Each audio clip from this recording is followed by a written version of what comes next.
tentang novel sejarah yang berjudul Laut Bercerita. Dalam novel ini terdapat sinopsis yang akan dijelaskan oleh Dona Harsinta. Sinopsis buku ini berlatar belakang rezim 1998, bagaimana sejarah sebelum reformasi, bagaimana orang-orang kritis dibungkam, dan bagaimana hidup dalam tekanan. Kemudian fenomena penghilangan orang secara paksa.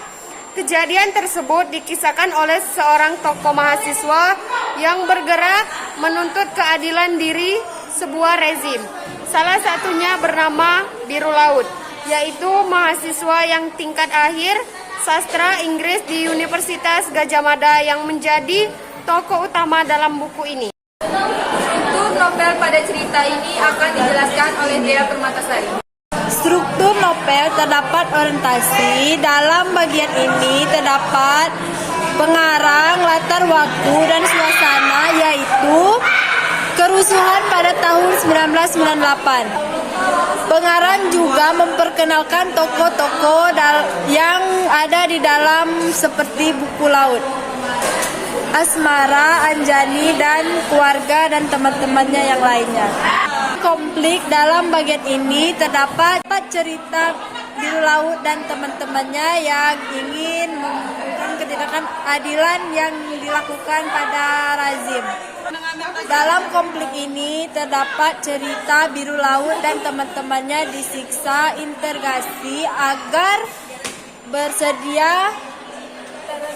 bersedia menjawab siapakah yang berdiri dalam aktivitas evaluasi pada saat itu.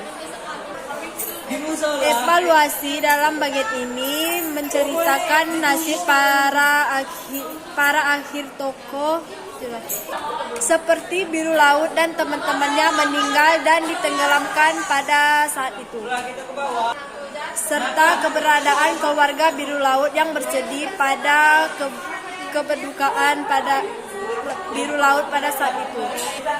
Koda bagian ini berisi komentar yang disampaikan oleh pengarang yang diwakili oleh tokoh sebagai penutup. Baiklah, selanjutnya yaitu kaidah kebahasaan yang akan dijelaskan oleh Lia Angela. Kaidah kebahasaan yang terkandung dalam novel yaitu 1. Banyak menggunakan kata atau konstruksi yang menyatakan urutan waktu atau kronologis seperti setelah itu, lalu, kemudian, sejak, saat itu. Pembuktian jalan Goder terus saja sampai pasar, lalu blok kanan ke arah kiri.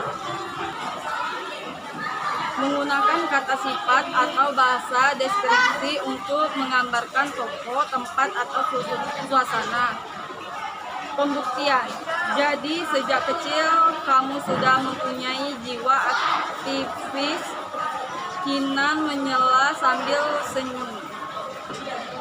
Menggunakan banyak kata kerja yang menggambarkan suatu tindakan, menggenggam, memegang, mengangguk, menusuk.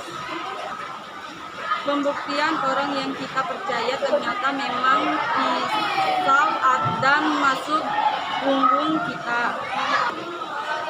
Banyak menggunakan kalimat tidak langsung dalam menceritakan tuturan tokoh, misalnya menceritakan bahwa, mengungkapkan, menurut, mengatakan bahwa, mengikut. Pembuktian kepada kepala sekolah mengutamakan bahwa beliau pindah ke luar kota. Berikutnya yaitu unsur intrinsik yang ada pada novel ini yang akan dijelaskan oleh Gracia Jaswati. Baiklah, saya akan menjelaskan tentang unsur intrinsik dalam novel. 1. Tema rezim 1998, 2. Tokoh dan penokohan. Biru Laut, pantang menyerah, setia, pekerja keras. Asmara, adik Biru Laut yang pantang menyerah mencari keberadaan sang kakak. Anjani, kekasih Biru Laut yang penyayang dan selalu mengkhawatirkan keadaan Laut Biru. Arya Wirosono, sang ayah Biru Laut yang menyebar dan rajin berdoa untuk anak yang hilang. 3. Latar tempat Senggoyang Yogyakarta, Cimpung Jakarta. Waktu pagi, siang, dan malam. Pembuktian. Apakah gelap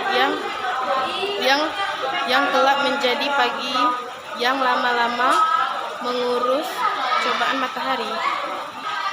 Suasana senang, sedih, takut. Pembuktian. Dia berkata bahwa dia tidak takut pada malam. Alur campuran antara maju dan mundur. 5. Sudut pandang orang pertama.